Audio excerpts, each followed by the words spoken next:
ibijyanye n'inkomoko y'amacakubiri mu Burundi uno munsi nivyo nashimye ko ndabasangiza mwese nkaba ndabahaye ikaze kuri chaîne yanyu ariyo yacu tubaye tujahe TV ya mbere tubashimira ko mubandanya mugira subscribe na canke s'abonner ko koresha igifaransa muri benshi ni intererano idasanzwe ni kimwe mu kudushigikira. Abantu benshi ntibazi aho ivy'amoko y'abahutu abatutsi n'abatwa aho vyavuye. Nagira ngo uyu munsi tubive imuzi tugire ico tubivuze ko kugira ngo abantu bazohore bakora ibintu babizi.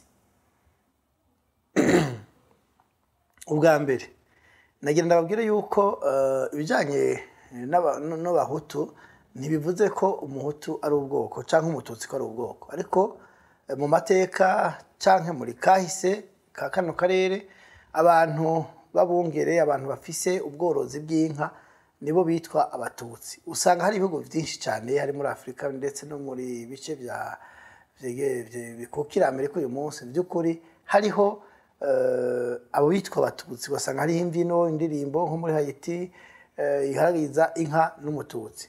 Nkababwira rero yuko bakava amahanga baratugiriye nabi. Umuhutu yarinde, umuhutu yari umuntu akorera ufise ukize hanyuma akamuha ivyo kurya canke akamuha ibitungwa kamugabira. Uwo yaca yitwa umuhutu kuko yagabiwe canke yahawe n'umuntu amuha. Ico cari cyambere. Icya kabiri, abantu benshi ntibazi yuko muri imiryango y'abatutsi harimwo abari abahutu kuva kera. Abahutu atari abahutu ubwoko ariko abahutu nk'ugugabirwa canke guhabwa canke gukorera uwundi. Ivyo nivyo byari bigize ivyo vy'amoko. Rero kuva kera narindi igihe tutazi aho byatanguriye gushika mu mwaka w'igihumbi kimwe amajana 345 byariho ivy'abahutu n'abatutsi vyaravugwa vyarakogwa muri ubwo buryo bw'imibanire n'imibereho. Hanyuma rero umwami yitwa Kirimarurwe wa Gasabo niwe yabikomeje cyane agomba ko atsinda intambara kubijanye n'ubwami kuko yari yasubiriye se wiwe ku ngoma kandi se wiwe yari yaragwanye intambara yanka guhera. Abanyiginya bagenzi be banka kumushigikira hanyuma wagira ubwenge arondera amaboko yo mufasha acaca kuri abo bakene bakorera abandi arabiyegereza ari bo bitwa abahutu abashira bajana mu rugamba baragwanana intambara kandi noshima mbere ko nayitsinze. Ico gihe rero niho umuntu agiye ku rugamba kavayo yakoze bidasanzwe yaheza agaca agabirwa inka. Noneho agabiwe inka zigashika 10 canke zikarenga yacaba umututsi. Naho igiharuro c'inka 10 cyahereye utagikwije ntuwo mututsi uri munsi yacu ukaba umuhutu uri hejuru yacu ukaba umututsi. Barundi kazi waruka tuvi buzimu tuji buntu ngaho kwipfundo ry'ivyazanywe n'abakoroni bagafatira ngo umututsi wese n'ufise inka uhera kuri 10 kuduga hejuru 11 munsi yaho ngo n'abahutu. Ivyo byakozwe mu bushakashatsi bwakozwe na Sena y'u Burundi irongowe na CNDD-FDD barafise muri raporo basohoye irahabona. Wowe ishaka yo isaba nsaba ngirwa ko nsaba ngo imbonera kure abakenyera rugamba n'aba CNDD-FDD abarundi muri rusangi ko bashira ibintu muri constitution mwibwirizwa shingiro bakavuga yuko hariho ubwoko. Ni mu basabe iyo raporo yakozwe ico cegeranyo cakozwe na Sena murabe aho umuhutu wariwe umututsi wariwe hanyuma mubabaze igituma ivyo bintu biri muri constitution cyangwa muri mwibwirizwa shingiro mubasabe ko babivanamwe kubera ko ibi vy'amoko bibafasha kuja ku butegetsi kwica no kwiba abo bashaka. Mugabo ndababwiza ukuri ko takintu na kimwe kirimo ca politiki. Rero ivy'amoko ko atabiriho abarundi twese turi bamwe.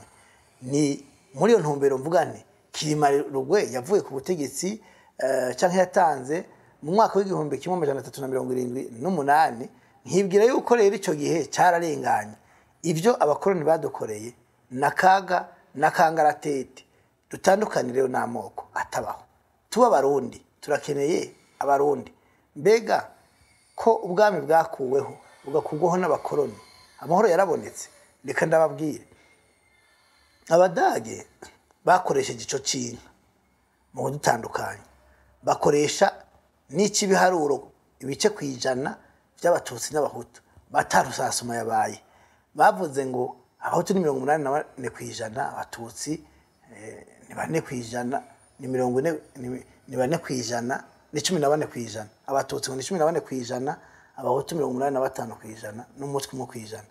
Barundi kazi gwaruka rusasuma yabaye kwa kangahe itariki zingahe yakozwe nabandi bashingiye kuki kwari kugira ngo batugabanye mu ibice bashobore kudutwara badusahura ibyacu tubona dukanura amaso. Uyu munsi Uburundi bufise impunzi nyinshi cyane hanze. Ntimuvuge ngo mvuze impunzi simvuze izahunze 2015 zonyene. Hari nabagiye 62, abagiye 64 kuduga gushika uyu munsi baracahunga. Abo bose nubwo baronse ubwene igihugu mu bihugu babamo ni impunzi. Barifuza gutahuka, barifuza kuba mu gihugu cabo batekaniwe atawandya wangura. Ariko uyu munsi bose bafise ubwoba. Nabaza mu Burundi baza batinya, bavuga bati noneho baratwica, imbona kure ziratwica. Barundi kazi tuvi buzimu tujibona.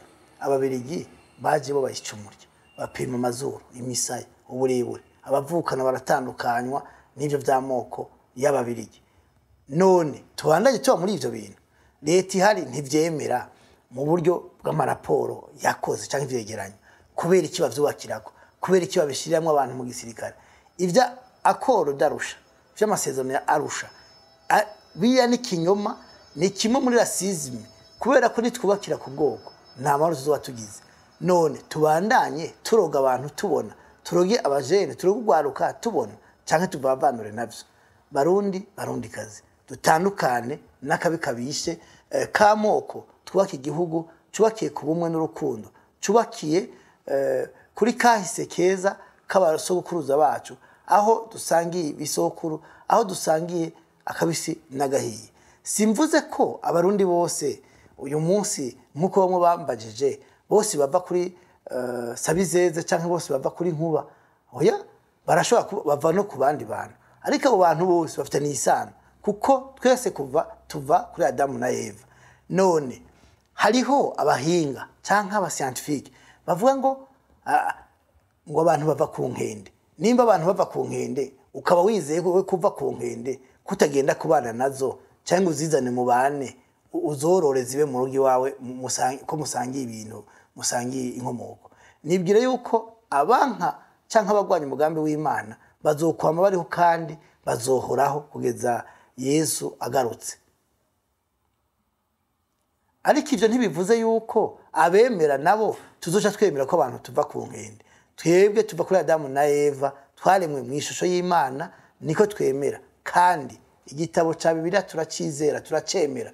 Buriya iyo umuntu atemera ibya sebuje aba yamaze kuba umurobere. Twebwe rero ntitushaka kuba barobere ku Mana, ntitushaka kuba basaya ku Mana. Turemera Imana, Bibiliya turayemera, n'ibirimo turavyemera. Ntituva ku nkende, tuva ku Mana, tuva kuri Adamu na Eva.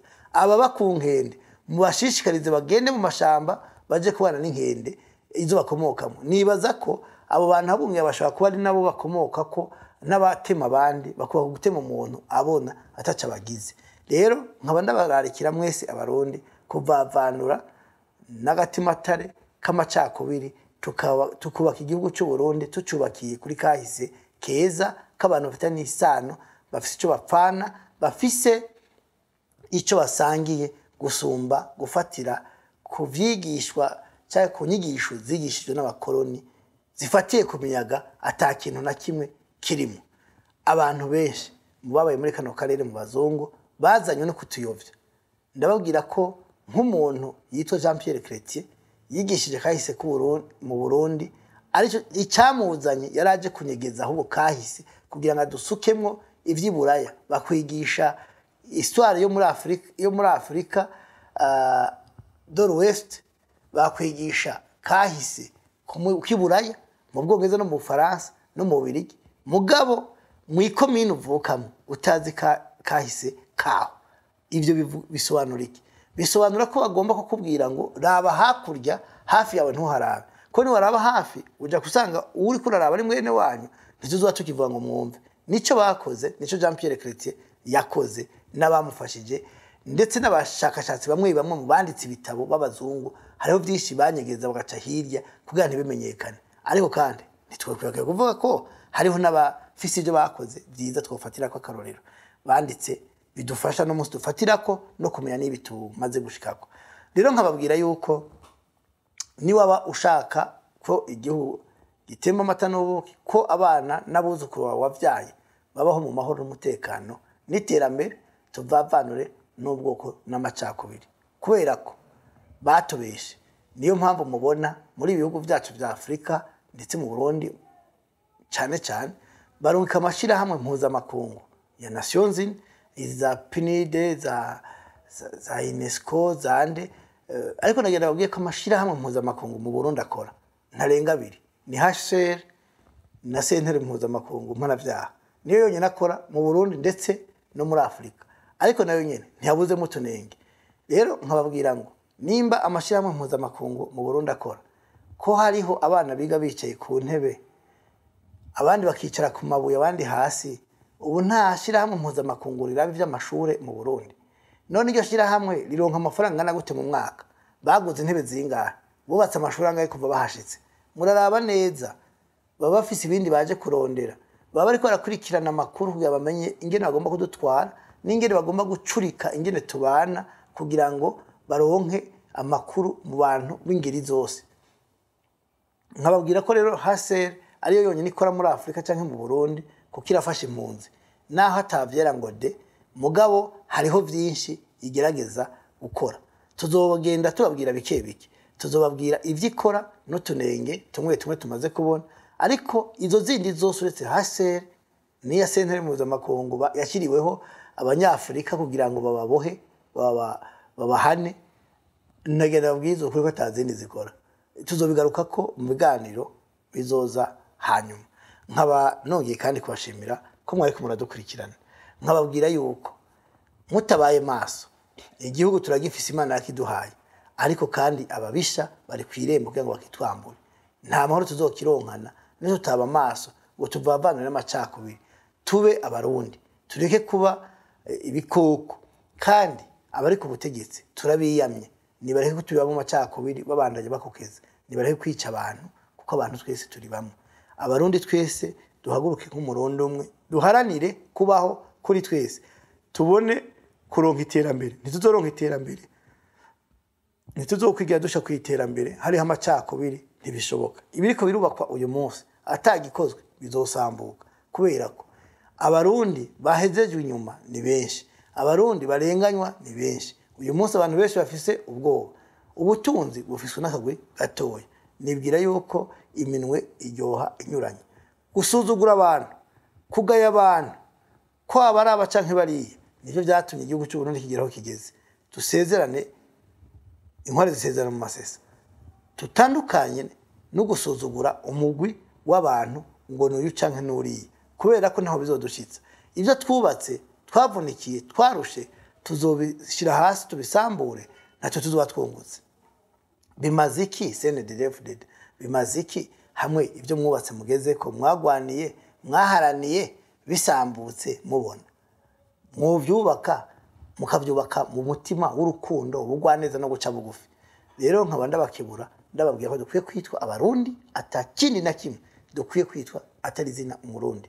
Abatutsi baratwaye, twarabonye ko batwaye, byarabananiye, baratwisha. Abahutu baratwaye, bo bayita buri muri, nabo nyine batunaniye, baratwica, baratwangaje, nta gitandukanye naco. Uyu munsi hofu umuhagaruka ubwami, kuko ubwami uyu munsi kubwoba bufise icitegerezo burabirako, kandi hakaba abantu bacibwiye gusumba. Nibaza yuko bwogira akamaro kanini tugira aho tugeze. Ubwongereza bufise ubwami, Ububirigi bwadukolonije bufise ubwami, kuko itwe tutagira ubwami. Ni ikibazo nkubagije, nonyishure. Nongeye kandi kubaha ubutumire bwo gutunga kino gitabo kahise ku Burundi kanyegejwe. Ibi byinshi tuvuga birimwo, ariko harimo ibindi byinshi cyane tutashaka kuvuga. Iki kiri mu ndimi zitatu: ikirundi, ikifaransa n'icongereza. Ugitunze ntiworeka no gutunga iki gitabo kivuga ku mugera w'ikinyoma wica mu karere k'ibiyaga binini wamaze abantu. Ibi byose by'amoko ndiko ndavuga niho biri, imiryango ihuye kandi bavyita ngo baratandukanye irimo ngaha. Ukibaza ingene uyu munsi nk'akarodo dushaka gutunga ababanda b'abahutu n'abatutsi, ugasanga dufise umuryango w'abaganwa, tubafise uwo muryango ukaba uri mu bahutu no mu bato nk'abantu. Ivyo bintu mwumva ko batubeshe, tuvavanure navyo, tuve ubuzima tuje ibuntu, tumenye kahise ku Burundi twese. Utazi yaja, utazi yava, ntamenye yaja. Murakoze na Gahwane. Mubandanye mugira subscribe kuri chaîne yacu ariyo yanyu Yatuvahe Tujahe TV ya mbere. Mwese nkaba nsubiye kubashimira, mugire subscribe muri benshi kandi mwongere mu sharinge, mutange kino kiganiro mu magroupe mubamwo ku bantu benshi muganira kugira ngo bikurikirwe kandi bimenywe n'abantu benshi. Twese hamwe birashoboka, twese hamwe tuzotsinda, twese hamwe tuzogwanya amacakubiri tuyatsinde, tubo murondo umwe nkuko basokuruza basenyera ku mugozi umwe, umwasi ateye bakamugwaniriza hamwe. Uyu munsi ndababwira ko igihugu gitewe nico gwaniriza hamwe kuko abantu bafite ivyumviro bitandukanye. Murakoze na Gahwane.